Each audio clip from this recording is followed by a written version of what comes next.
दोस्तों, क्या आप जानते हैं कि एक रिपोर्ट के अनुसार भारत में लगभग 75% लोगों के पास किसी भी तरह की फाइनेंशियल इमरजेंसी के लिए कोई फंड नहीं होता। ये एक डार्क ट्रूथ है। इसका मतलब है कि देश की 3/4 आबादी सिर्फ एक कदम दूर है एक जॉब लॉस से, एक मेडिकल इमरजेंसी से या किसी भी अनचाहे बड़े खर्चे से जो उन्हें कर्ज के गहरे दलदल में धकेल सकता है।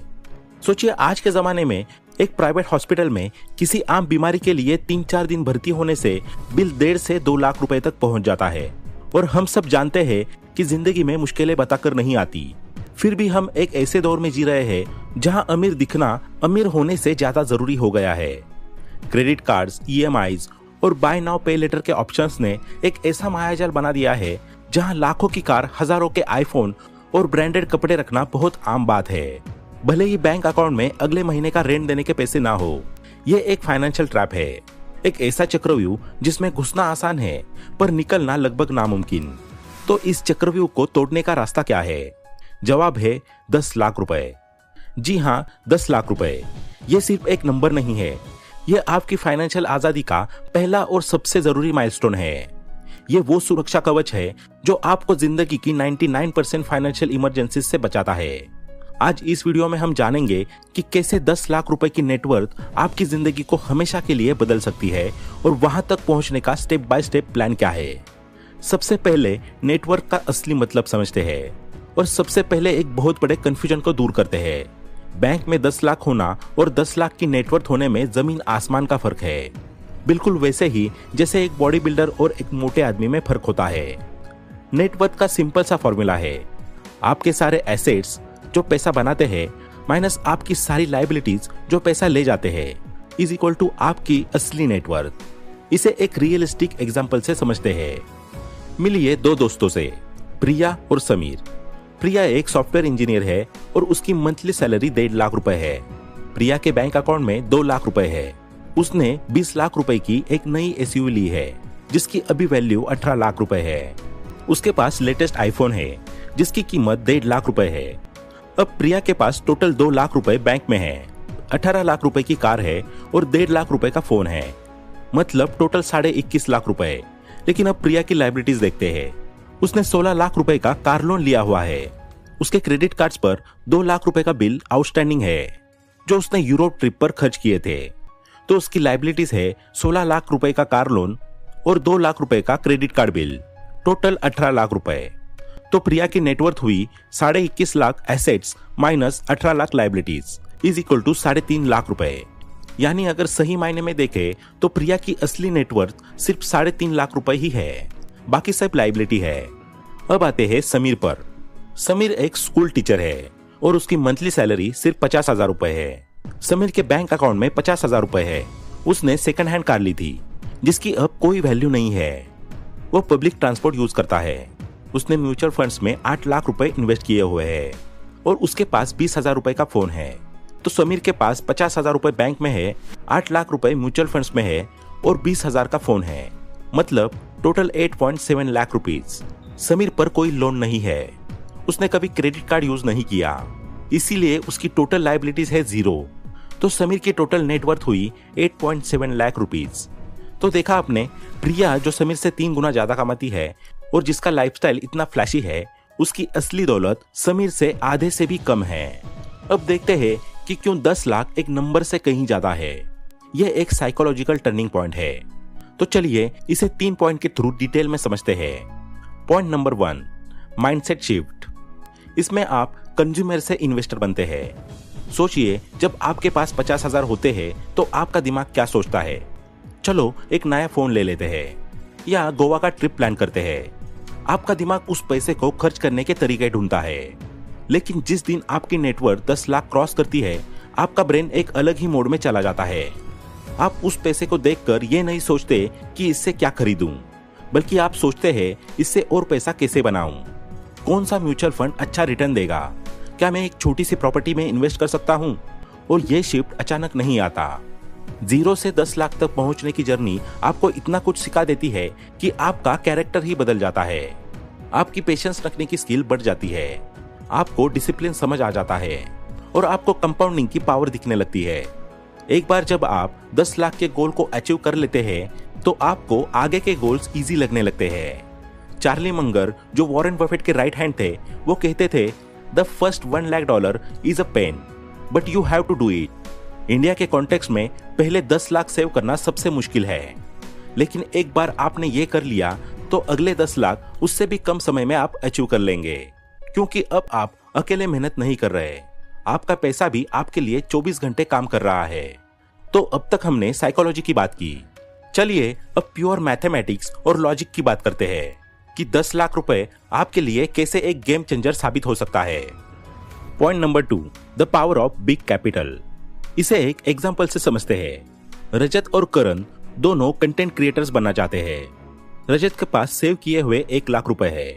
वो इससे एक अच्छा कैमरा, एक बेसिक माइक और एक लैपटॉप खरीद सकता है जिससे वीडियोस बनाएगा, लेकिन उसकी ग्रोथ स्लो होगी क्योंकि वो paid software, high quality stock footage या अपनी वीडियोस को प्रमोट करने के लिए एड्स नहीं चला पाएगा और उसके पास गलती करने के लिए मार्जिन बहुत कम है। अब आते हैं करण पर, जिसकी नेटवर्थ 10 लाख रुपए है।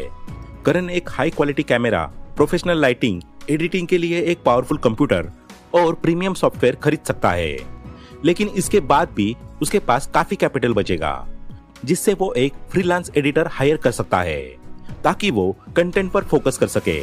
वो अपने बेस्ट वीडियोस पर फेसबुक और यूट्यूब ऐड चला सकता है ताकि उसके वीडियोस ज्यादा लोगों तक पहुंचे।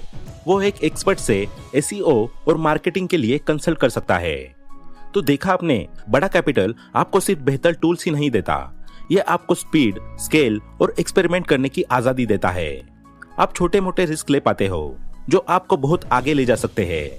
रजत शायद 3 साल में 1 लाख सब्सक्राइबर्स तक पहुंचेगा, जबकि करण सही स्ट्रेटेजी के साथ वही काम 1 साल में कर सकता है। दोस्तों, ये है बड़े कैपिटल का power. Point number 3, freedom from survival mode.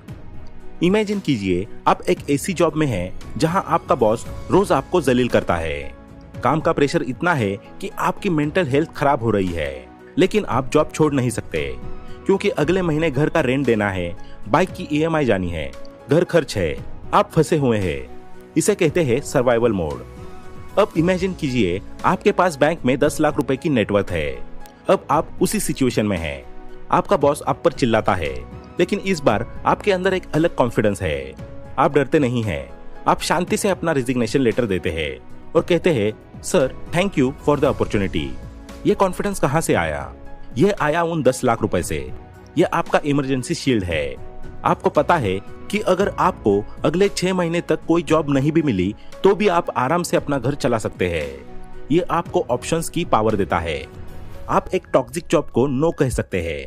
आप 3 महीने का ब्रेक लेकर एक नया स्किल सीख सकते हैं जो आपकी इनकम डबल कर दे। आप अपने पैशन जैसे पेंटिंग या म्यूजिक को एक नए बिजनेस में बदलने का रिस्क ले सकते हैं। आप जल्दबाजी में गलत फैसले लेने से बच जाते हैं और लंबी रेस के लिए तैयार होते हैं। दोस्तों, हमने सपने तो देख लिए, लेकिन अब वहां तक पहुंचने का रास्ता भी देखेंगे। ये मुश्किल है पर नामुमकिन नहीं। इसके लिए आपको एक स्मार्ट प्लान और जबरदस्त डिसिप्लिन चाहिए। चलिए इसे 4 स्टेप से समझते हैं। स्टेप 1, अपनी फाइनेंशियल लीक्स को बंद करो। सबसे पहले अपने खर्चों को एनालिसिस करो। 1 महीने तक अपना हर एक खर्चा, एक चाय से लेकर एक फोन तक सब लिखो। आप हैरान हो जाएंगे कि आपका पैसा कहाँ जा रहा है। उसके बाद 50:30:20 रूल को फॉलो करो। 50% नीड्स जैसे रोटी, कपड़ा, मकान, ट्रांसपोर्ट बिल्स, ये वो चीजें हैं जिनके बिना काम नहीं चल सकता। 30% वांट्स जैसे नेटफ्लिक्स, बाहर खाना, घूमना, शॉपिंग, ये वो चीजें हैं जिन्हें कंट्रोल किया जा सकता है। 20% सेविंग्स एंड इन्वेस्टमेंट्स, ये नॉन निगोशिएबल है। सैलरी आते ही सबसे पहले 20% पैसा अलग कर दो। स्टेप 2, इनकम बढ़ाओ। Offence is the best defence. सिर्फ बचत करने से आप अमीर नहीं बनेंगे, आपको अपनी इनकम भी बढ़ानी पड़ेगी। अपने जॉब के अलावा 2-3 घंटे निकालो और एक साइड हसल शुरू करो। अगर आप अच्छा लिखते हैं तो कंटेंट राइटिंग शुरू करो। अगर आपको डिजाइन आता है तो सोशल मीडिया ग्राफिक्स बनाओ। अगर आप पढ़ाने में अच्छे हो तो ऑनलाइन ट्यूशन दो। ये शुरू में मुश्किल लगेगा, आपको पार्टीज, दोस्तों के साथ घूमना छोड़ना पड़ेगा, लेकिन ये सिर्फ एक टेम्पररी फेज है जिसके बेनिफिट्स लाइफ टाइम मिलेंगे। स्टेप नंबर 3, अपनी सेविंग्स को इमोशन से जोड़ो। सिर्फ पैसा बचाना कहने से काम नहीं चलेगा। अपने गोल को एक इमोशनल नाम दो। एक अलग बैंक अकाउंट खोलो या एक पिगी बैंक रखो। उस पर लिखो मम्मी पापा का वर्ड टू फंड या मेरा फ्रीडम फंड या सपनों का घर का डाउन पेमेंट फंड। जब आप उस गुल्लक को देखोगे तो आपको सिर्फ पैसे नहीं बल्कि एक सपना दिखेगा। और जब आपके सामने कोई फालतू खर्च आएगा तो आपका दिमाग कहेगा क्या ये खर्चा मेरे फ्रीडम फंड से ज्यादा जरूरी है? 99% केसेस में जवाब नहीं होगा। स्टेप नंबर 4, इन्वेस्टमेंट को ऑटोमेट करो। इंसान आलसी होता है, जिस काम में एफर्ट लगता है वो उसे टाल देता है। इसलिए अपनी सेविंग्स को ऑटोमेट कर दो। अपने बैंक अकाउंट में SIP सेट कर दो। हर महीने की एक फिक्स डेट पर आपके अकाउंट से पैसा ऑटोमेटिकली कट होकर म्यूचुअल फंड में इन्वेस्ट हो जाएगा। इससे आप मार्केट के उतार चढ़ाव से भी बच जाते हैं और डिसिप्लिन भी बना रहता है। ये 4 स्टेप्स आपकी जर्नी का फाउंडेशन है। इन्हें फॉलो कीजिए और आप देखेंगे कि 10 लाख का सफर उतना भी लंबा नहीं है। दोस्तों, 10 लाख रुपए सेव करना माउंट एवरेस्ट पर चढ़ने जैसा है। चढ़ाई बहुत मुश्किल है, सांस फूलती है, गिरने का डर लगता है, लेकिन जिस दिन आप उस चोटी पर पहुंच जाते हो वहां से पूरी दुनिया का नजारा ही अलग होता है। ये 10 लाख आपकी मंजिल नहीं, आपकी फाइनेंशियल फ्रीडम की जर्नी का लॉन्च पैड है। ये आपको वो कॉन्फिडेंस और मोमेंटम देगा जिसके बाद करोड़पति बनने का सफर सिर्फ कुछ वक्त की बात रह जाएगी।